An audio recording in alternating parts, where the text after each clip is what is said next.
Et parmi donc les personnalités que vous avez côtoyé, et en particulier, je pense à Claude François. Peut-être que Thierry Leluron l'a imité. Moi, j'ai plutôt un souvenir de Thierry Leluron faisant Gilbert Bécaud, avec Michel Drucker qui était très embarrassé. Claude François, oui. Il a dit Claude François. Ah oui, ça, l'emmerdant c'est la rose, oui, ça. Oui, ça repasse très très souvent. Ça avait marqué. Et ces imitations de Claude François aussi, et la transition étant que Claude François fait partie de ces artistes que vous avez accompagnés, que vous avez également écrit, puisqu'il y a eu un livre sur cet artiste. Quelles étaient vos relations et la rencontre qui s'est faite avec Claude François? Comment ça s'est passé? Alors c'est très différent d'avec Thierry, où je vous ai expliqué que c'était une amitié presque d'adolescence, quoi, je veux dire. Claude François, je l'ai connu par l'intermédiaire de son attaché de presse, parce qu'il se trouve que ça a été ma fiancée pendant 2 ans de ma vie. Et Claude était quelqu'un de terriblement possessif. Je l'avais rencontré quelquefois à Europe 1, donc on se connaissait, on se saluait. Mais je ne le connaissais pas autrement, j'étais jamais allé chez lui. Et puis, il se trouve que je partage l'avis de son attaché de presse, qui faisait partie de son cercle le plus restreint. Et Claude était très, très possessif, c'est-à-dire que pratiquement tous les soirs, il dînait avec son équipe restreinte dont elle faisait partie. Tous les week-ends, c'était au Moulin. Et l'été, si on ne venait pas le rejoindre au moins une fois par semaine sur une date de la tournée, il disait « tu m'abandonnes ». Et comme je vivais avec elle, j'ai été amené forcément à dîner avec lui presque tous les soirs pendant cette période, à aller très régulièrement au Moulin et à aller de nombreuses fois sur la tournée. Donc c'est là où je l'ai vraiment... je l'ai approché quasi au quotidien, si vous voulez. Mais on avait de très bonnes relations, mais on n'avait pas du tout les mêmes relations. D'abord parce que, vous voulez, c'était pas les mêmes relations. Moi, j'étais tout jeune, hein, j'avais 20 ans, quoi. Donc, lui, il en avait déjà 36. C'était la star. Moi, j'étais un animateur débutant. Donc, il était très gentil parce que, tout ce qui pouvait se passer dans le milieu du spectacle l'intéressait. Et donc, un jeune animateur à la radio, ça l'intéressait. Il voulait le connaître. Et puis, Claude, on était pour lui ou contre lui. Il n'y avait pas de demi-mesure. Donc, t'es pour moi, tu m'aimes? Oui. T'es pas pour moi, tu m'aimes pas. Voilà. Mais et c'est quelqu'un qui m'a fasciné parce que j'ai vu travailler, quoi. Et c'était fascinant. C'était, je veux dire, on a toujours dit beaucoup, puis après on l'a même critiqué pour ça, mais c'était un perfectionnisme comme j'ai rarement vu.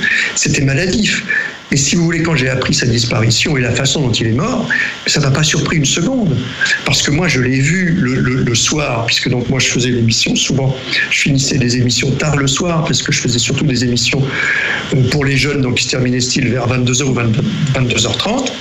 Et à ce moment-là, moi, j'allais retrouver ma copine chez Claude, au bureau de Claude, boulevard Excellence. Et on allait dîner vers 2h du matin, quoi, puisque lui vivait l'après-midi et la nuit. Et combien de fois je l'ai vu dans ses bureaux avant de partir, où on était 4, quoi, et il prenait une éponge pour nettoyer les plaintes, parce qu'il y avait... Donc, il était comme ça, c'était un maniaque. Et donc, oui, qu'il ait remis l'ampoule, mais ça ne m'étonne pas du tout, quoi. C'est tellement lui. Quand il recevait au Moulin, il inspectait tous les verres parce qu'il ne voulait pas qu'il y ait une trace. Il dit, moi, quand je reçois quelqu'un, je veux que ce soit impeccable. Voilà. Et donc, c'est quelqu'un qui m'a beaucoup bluffé par son... Il était prodigieusement intelligent. Prodigieusement intelligent.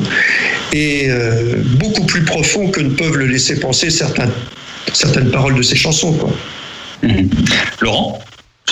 Quand une star comme Claude François nous quitte, c'est souvent sujet, on va dire, à polémique, à légendes urbaines. C'est pas dans votre livre où vous parlez un petit peu d'une espèce de malédiction dans la salle de bain de Claude François? Il était il était très superstitieux, Claude. Il faut savoir qu'il était terriblement superstitieux. Et il se trouve qu'effectivement, il est mort dans les conditions qu'on sait, dans sa salle de bain. Et quand j'ai été amené à écrire un livre sur lui, c'était longtemps après sa disparition, puisque c'était en 2003, j'ai remonté tout le fil et j'ai raconté qu'effectivement, cet appartement était... Alors moi, je suis très cartésien, donc j'ai du mal à adhérer à ça, mais parfois, il faut se rendre à l'évidence. Cet appartement peut sembler, en tout cas, maudit. Parce que la première propriétaire de cet appartement était morte dans sa salle de bain. Elle s'était suicidée dans sa salle de bain. Il y a une deuxième personne qui avait occupé l'appartement qui a trouvé la mort. Claude, il meurt. On se dit quand même, c'est pas possible. Enfin, je veux dire, cet appartement, il a quelque chose. Et si j'ai bonne mémoire, parce que j'ai pas relu mon livre récemment, et je m'en souviens plus bien, mais je crois que quelqu'un, après Claude, a racheté l'appartement et a fait un changement justement pour ne pas avoir la salle de bain maudite. A transféré, a cassé un mur, et une partie de la salle de bain est devenue la chambre, tandis qu'une partie de la chambre devient la salle de bain. Et cette personne est morte dans ce qu'était la salle de bain. Donc c'est hallucinant. On se dit, il faut pas habiter là. Faut pas y aller. Vous nous rappelez l'adresse, François? 46 boulevard Excellence. Donc voilà, s'il y a des promoteurs immobiliers ou des gens qui sont intéressés, ou alors on négocie le prix. Non, ce qui est merveilleux, c'est de voir que 42 ans après sa disparition, il est encore si présent. C'est merveilleux.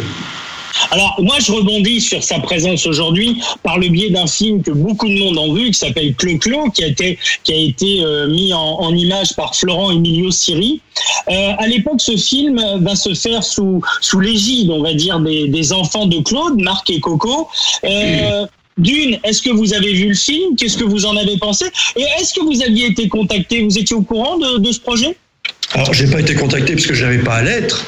En revanche, j'étais au courant tout à fait du projet et je suis allé, ils m'ont même invité à la première. Donc, j'ai vu le film. Ça fait bizarre, hein. Quand on a aimé quelqu'un, je veux dire...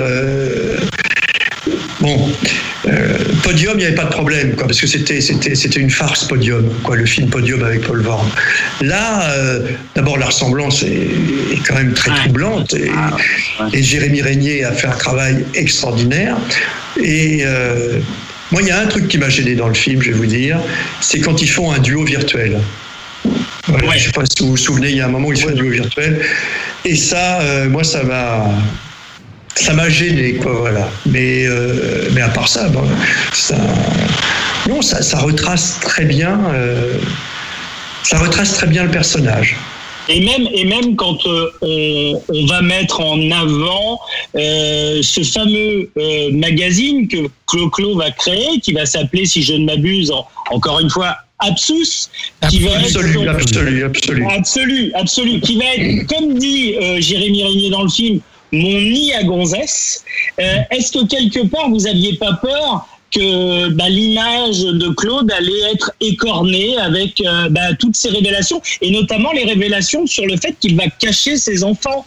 Est-ce que non, il n'a pas caché ses enfants, il a caché son deuxième fils, ce qui ne l'exonère pas. Et il se trouve que moi, à l'époque, donc moi c'est en 75-76, la période où je vivais avec son attaché de presse, et où donc je l'ai vu. Après, on s'est revus, mais beaucoup moins, si vous voulez. J'allais pas dîner avec lui tous les soirs. Mais à l'époque, moi je savais que Marc existait. Je le savais, mais quelques personnes le savaient. Mais personne ne parlait. Personne ne parlait parce que, voilà, il avait... Mais c'est le côté... c'est ce que j'ai dit dans différentes interviews que j'ai pu donner sur Claude. C'était vraiment le côté le plus sombre du personnage. Je veux dire, honnêtement, ce qu'il a fait à Marc est impardonnable, même si il y a toutes les explications. Et quand on connaît le parcours de Claude, quand on connaît la difficulté qu'il a eue pour réussir, quand on se remet dans l'époque, parce qu'aujourd'hui c'est très facile, on juge tout, que ce soit Clo-Clo ou l'histoire de France, on le juge avec la vision d'aujourd'hui sans se remettre à l'époque. Mais il ne faut pas oublier qu'à l'époque, les chanteurs tels que Clo-Clo avaient besoin leur existence même d'artiste tenait au fait qu'il y avait des fans qui rêvaient de vivre une aventure avec lui. Voilà, c'était quelque chose qui n'existe plus aujourd'hui tellement.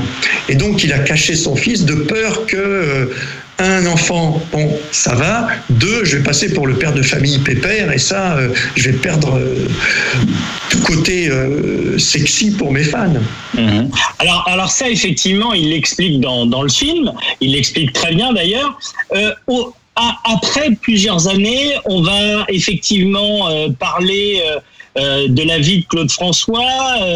On va notamment ressortir une interview qu'il va faire en Belgique, qui va semer un peu la zizanie, si je peux me permettre, en parlant qu'il préfère les femmes, enfin les filles à partir de 17 ans.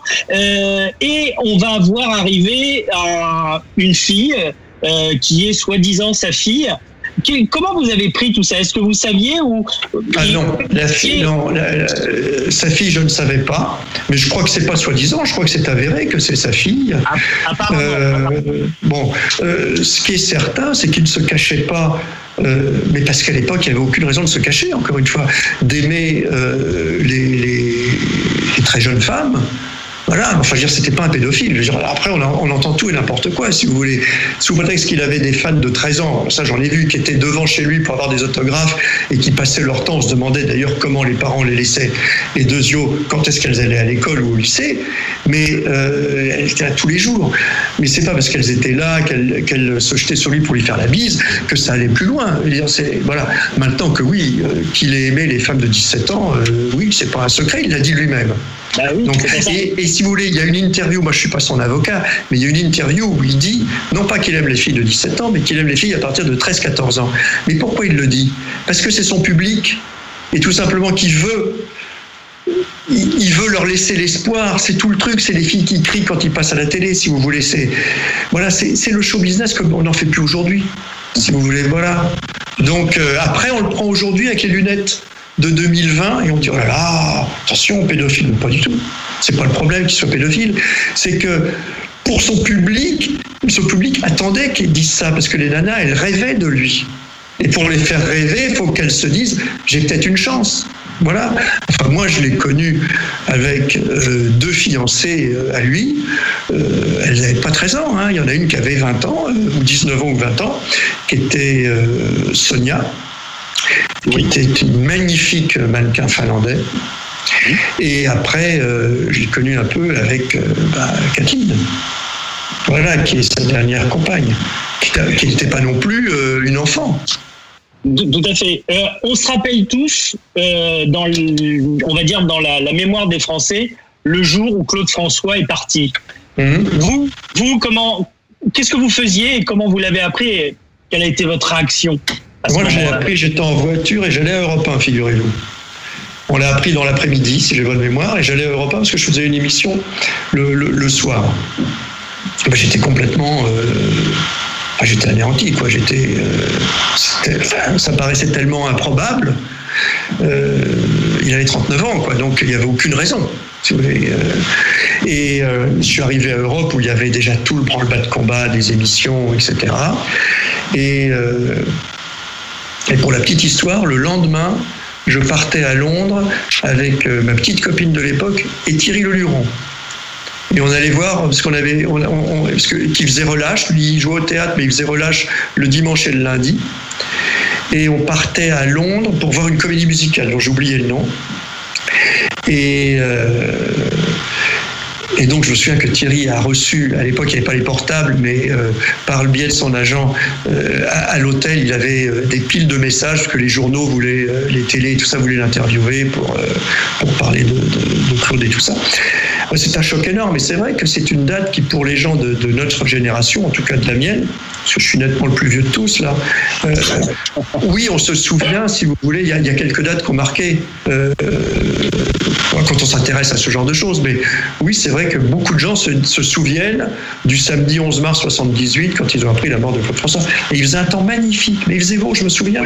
Je me souviens très bien de cette journée. Moi, j'avais déjeuné dehors avec des copains. Vraiment, et voilà. Enfin, voilà. Nous, on se souviendra en tous les cas de cet enregistrement pour l'émission de Westrack Radio, parce que François Divot, vous avez écrit, vous avez publié, donc on le disait tout à l'heure,